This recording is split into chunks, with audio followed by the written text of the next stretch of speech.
일요일날 아침에 아시시의 성 프란시스가 추운 교회 안에서 기도하고 있을 때 지나가던 사람들이 이 유명한 이 인물을 보고 그 동행에게 이렇게 말했대요.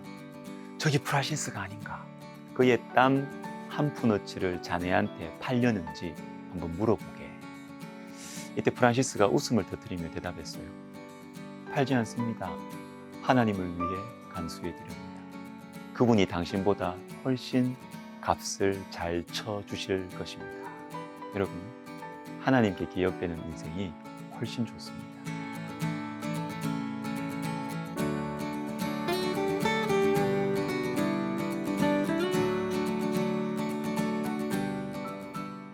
자, 우리는 두 종류의 기억 사이에서 결단하면서 살아야 합니다. 사람의 기억과 하나님의 기억. 이건 매우 중요한 결단이에요.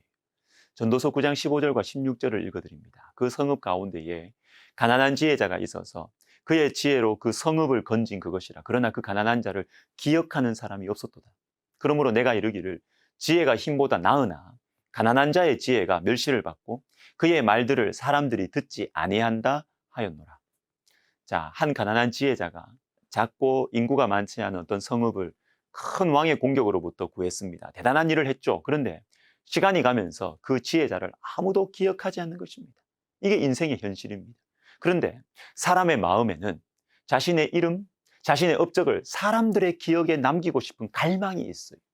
호랑이는 죽어서 가죽을 남기고 사람은 죽어서 이름을 남긴다는 말이 정말입니다. 그러나 여러분, 그리스도인은 그렇게 살지 않습니다. 우리는 사람들에게 기억되는 존재가 아니라 하나님의 가슴에 기억되는 존재가 되기를 갈망해야겠습니다. 자, 세례 요한 생각이 납니다. 요한복음 1장 35절부터 37절을 제가 읽어드리겠습니다. 또 이튿날 요한이 자기 제자 중 두 사람과 함께 섰다가 예수께서 그 근심을 보고 말하되 보라 하나님의 어린 양이로다. 두 제자가 그의 말을 듣고 예수를 따르거늘. 자, 세례 요한의 두 제자가 있었는데 이 두 제자가 자신의 스승을 말을 듣고 자기 스승 떠나서 예수님을 따라가는 거예요. 인간적으로는 참 섭섭한 일입니다. 그러나 세례 요한은 사람을 잃고 예수님을 얻었습니다. 예수님은 이 세례 요한을 잊지 않으셨고 심지어 세례 요한이 죽은 후에도 그를 그리워하셨습니다.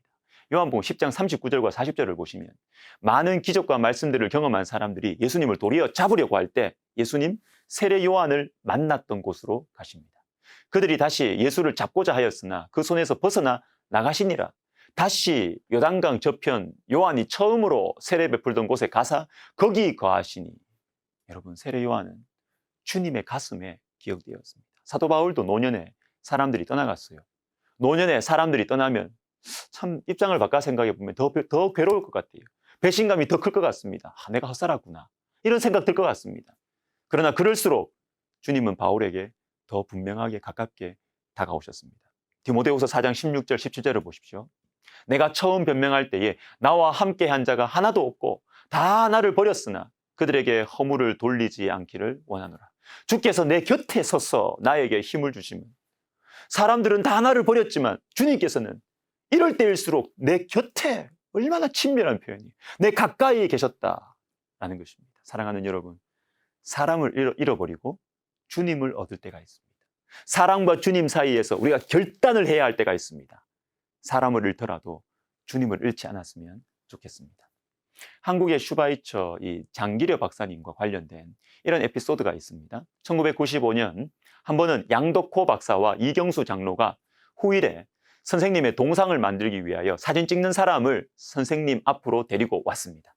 동상을 제작하려면 8면에서 찍은 사진이 필요했기 때문입니다. 선생님 옆에서 이 모든 과정을 지켜본 손동길은 그때의 상황을 이렇게 말했습니다. 박사님, 우리가 나중에 기념하기 위해서 동상을 만들려고 하는데 5분도 필요 없습니다. 잠깐이면 됩니다. 그러더라고요. 그때 할아버지는, 이 장기려 박사님이에요. 할아버지는 앉을 기운도 없어서 부축을 해드려야 하는 어려운 형편이었는데 잠시 가만히 계시더라고요. 나는 몇십 년 동안 함께 살았기 때문에 화가 나셨다는 것을 알았어요.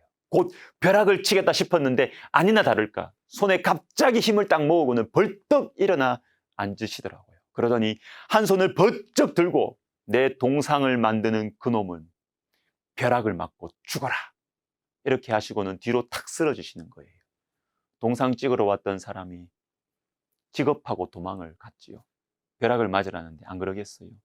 양덕호 박사나 이경수 장로도 슬그머니 나가버렸지요. 여러분, 사람의 기억보다 하나님의 기억이 더 소중합니다. 아프리카에서 일하던 한 선교사님이 계셨습니다. 여러 해 수많은 열정을 쏟았음에도 불구하고 선교의 열매를 거두지 못했습니다. 고향으로 돌아오는 배, 그러나 그 배에는 휴가를 얻어서 아프리카에서 사냥을 하고 돌아오는 미국 대통령이 타고 있었어요. 배가 샌프란시스코 항에 도착했을 때 군악대의 예포 소리가 울려 퍼졌고 부둣가에는 대통령을 맞이하기 위해서 수많은 사람들이 운집해 있었습니다. 대통령이 배에서 내려올 때 거기에는 붉은 주단이 깔렸고 많은 사람들이 대통령을 맞이했습니다. 그 뒤를 선교사가 홀로 고독하게 내려왔습니다. 근데 참 마음에 하나님께 섭섭한 거예요. 사냥을 갔다 오는 대통령은 저렇게 환영을 받는데 큰아들과 둘째 아들 그리고 아내마저 잃고 선교하고 돌아오는 나를 맞이하는 환영객은 아무도 없구나. 고독감과 실패감을 느끼며 터덜터덜 걸었습니다. 그때 마음속으로 한 음성이 들려왔어요. 내 아들아, 네가 아직 고향에 돌아오지 않았다. 네가 고향에 돌아오는 날 군악대의 나팔 소리가 문제가 아니라 하늘의 천군 천사의 나팔 소리와 함께 내가 맞이해 주마. 붉은 주단이 문제가 아니라 황금으로 길을 깔고 내가 친히 너를 마중 나오마. 사랑하는 아들아, 끝까지 충성하라.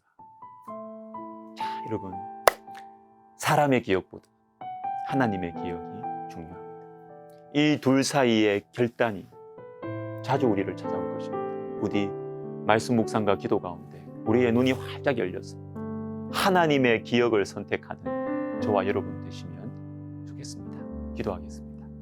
하나님, 사람을 잃더라도 주님을 잃지 않겠습니다.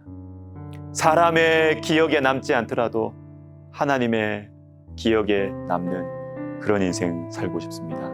주님 도와주십시오. 예수님의 이름으로 기도드립니다. 아멘.